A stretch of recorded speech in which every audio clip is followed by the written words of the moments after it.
Film की शुरुआत होती है और न्यूज वॉइस ओवर से हमें पता चलता है कि एना फ्रिट्ज नाम की एक मशहूर एक्ट्रेस की एक पार्टी में अचानक से डेथ हो गई और उसकी बॉडी को मुर्दा घर में लाया जा चुका है। जिस मुर्दा घर में उसे लाया गया है उसे मुर्दा घर में एक पाउ नाम का वर्कर काम करता है। उसके दो फ्रेंड्स इवान और हवी हॉस्पिटल में उसे अपने साथ पार्टी में ले जाने आते हैं, लेकिन पाउ काम के चलते जाने से मना कर देता है। वो तीनों हॉस्पिटल के पीछे जाकर शराब पीने का डिसाइड करते हैं, जहाँ इवान पाउ से एना फ्रिट्ज की बॉडी को देखने को बोलता है। पाउ पहले तो हिचकिचाता है, लेकिन इवान के जोर देने पर वो उन्हें लेकर जाने लगता है। उनके दूसरे दोस्त हवी को ये सब बिल्कुल भी ठीक नहीं लगता और वो मना करता है, लेकिन उनके बार बार बोलने से वो भी मान जाता है। पाओ अपनी जॉब को रिस्क में डालकर दोनों को मॉर्चरी में ले जाता है और वो वहाँ जाकर एक डेड बॉडी के पास खड़ा हो जाता है, लेकिन जब वो उस पर से कपड़ा हटाता है तो उसमें एक बूढ़ी लेडी की लाश होती है, जिसे देखकर इवान और हवी काफी डर जाते हैं। दरअसल पाओ ने अपने दोस्तों के साथ ही एक छोटा सा प्रैंक किया होता है। फिर पाओ उनको रियल एना फ्रिट्ज की बॉडी के पास लेकर जाता है और उसके चेहरे से कपड़ा हटा देता है, लेकिन इवान उसका कपड़ा और नीचे करके उसके चेस्ट को टच करता है। हवी को ऐसा एक डेड बॉडी के साथ करना काफी ग्रॉस लगता है और वो उन दोनों को ये सब छोड़कर पार्टी में चलने को बोलता है, लेकिन इवान एना के साथ सेक्स करने को बोलता है क्योंकि वो बहुत बड़ी एक्ट्रेस थी, ऊपर से खूबसूरत भी, और इवान को इससे कोई फर्क नहीं पड़ता कि वो जिंदा है या मुर्दा। ये सुनकर हवी उसे ऐसा करने के लिए मना करता है। तभी पाउ उसे बताता है कि एक बार उसने भी एक जवान लड़की जिसकी उम्र लगभग 17 से 18 साल की थी, उसकी डेड बॉडी के साथ फिजिकल रिलेशन बनाए थे। फिर पाउ उस लड़की की फोटो इवान और हवी को दिखाता है। हवी को ये सब बहुत ज्यादा गलत लगता है। तब पाउ उसे एक रूम में ले जाकर समझाता है और उधर इवान एना की बॉडी के साथ रेप करता है, और जब वो वापस आता है तब हवी उस पर बहुत गुस्सा होता है।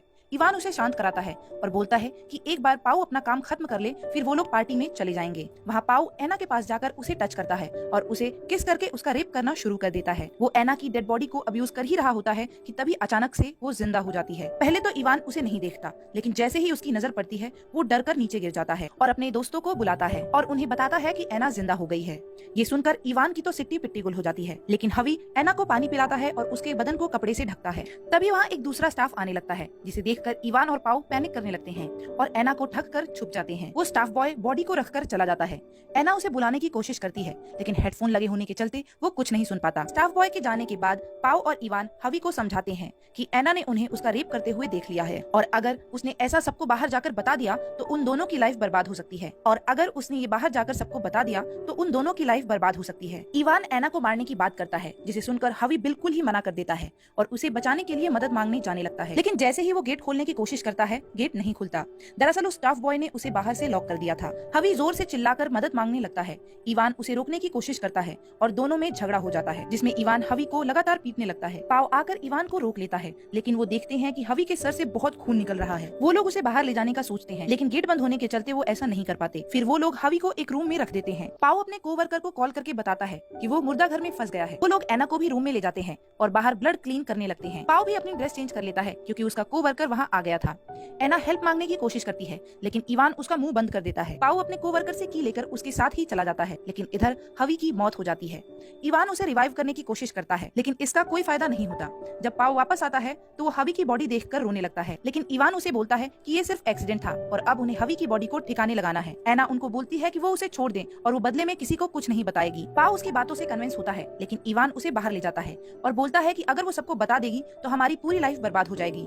वो दोनों बाहर बात कर ही रहे होते हैं कि इधर एना को हवी की जेब में फोन दिखता है। वो कॉल मिलाने ही वाली होती है कि तभी वो दोनों अंदर आ जाते हैं। एना उनसे बोलती है कि उसने कॉल कर दिया है और उसके फादर अब उसे ढूंढते हुए आ रहे हैं। इवान पाउ से बोलता है कि अब हम कुछ नहीं कर सकते और वो एना की बॉडी को ऊपर ले जाने लगते हैं। वो लोग उसे ऊपर लेकर जा ही रहे होते हैं कि हवी के फोन पर अननोन नंबर से कॉल आता है और इवान को पता चल जाता है कि एना उनसे झूठ बोल रही थी। दरअसल एना की कॉल तो लगी थी, लेकिन कुछ बोलने से पहले ही वो दोनों अंदर आ गए थे। इवान और पाउ उसे दोबारा मॉर्चरी में अंदर ले जाते हैं, जहाँ इवान गुस्से में एना का गला दबाकर उसे थप्पड़ मारता है और बोलता है कि थोड़ी देर पहले तुम डेड थी और अब तुम दोबारा से ही डेड होने वाली हो। फिर वो हवी की डेड बॉडी को छुपाने के लिए कंटेनर लेने जाता है और पाउ एना को बांधने लगता है। एना उसे समझाने की कोशिश करती है। वो कहती है कि इवान झूठा है और तुम्हारी गैर मौजूदगी में उसने ही हवी का गला दबाकर उसे मार डाला, और अगर तुम मुझे जाने दोगे तो मैं सच में किसी को कुछ नहीं कहूंगी। पाउ थोड़ी देर के लिए कन्विंस तो होता है, लेकिन फिर वो एना के मुंह पे टेप लगा देता है और अंदर जाकर हवी का ब्लड साफ करने लगता है। एना मौके का फायदा उठाकर खुद को खोलती है और अपनी बॉडी को मुर्दा घर से घसीट कर बाहर निकल जाती है। वहीं इवान सबसे छुपते छुपाते कंटेनर ले आता है। पाउ खून साफ कर ही रहा होता है कि तब इवान उसे आकर बताता है कि एना भाग गई। दोनों मिलकर उसे ढूंढने चले जाते हैं। उधर एना खुद को घसीट घसीट कर लिफ्ट में पहुंच जाती है, लेकिन बदकिस्मती से इवान उसे ढूंढ लेता है और उसे खींचकर मुर्दा घर में वापस ले आता है। पाओ से पूछता है कि क्या तुमने हवी को मारा है, जिस पर इवान उसे बोलता है हाँ, लेकिन वो एक एक्सीडेंट था। पाओ बोलता है कि नहीं, बल्कि मेरी गैर मौजूदगी में तुमने उसका गला घोटा था। इवान बोलता है कि उसने ऐसा कुछ नहीं किया, एना उन दोनों में फूट डाल रही है और तुम उसकी मत सुनो। इसके बाद दोनों एना को किस तरह मारना है ये डिसाइड करते हैं। दोनों उसे उसकी सांस रोककर मारने का डिसीजन लेते हैं, जिससे कोई सबूत नहीं बचेगा।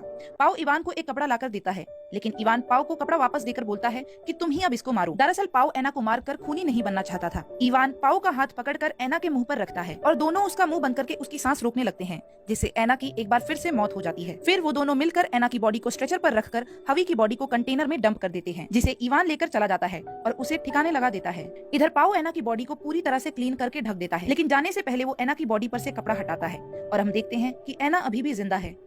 अब आपको लग रहा होगा कि क्या वो अमृत पीकर आई थी, तो ऐसा नहीं है। दरअसल जब वो और पाओ अकेले थे तब उन्होंने एक प्लान बना लिया था कि एना बाहर निकलने के बाद पाओ को बचा लेगी और सारा इल्जाम इवान पर डाल देगी। और जब वो दोनों मिलकर उसका गला दबा रहे थे तब दम घुटने से पहले ही एना ने मरने की एक्टिंग की थी। खैर, इवान हवी की बॉडी डंप करके आ जाता है और पाओ के साथ जाने लगता है, लेकिन वो नोटिस करता है कि उसका कार्ड मुर्दा घर में ही रह गया है।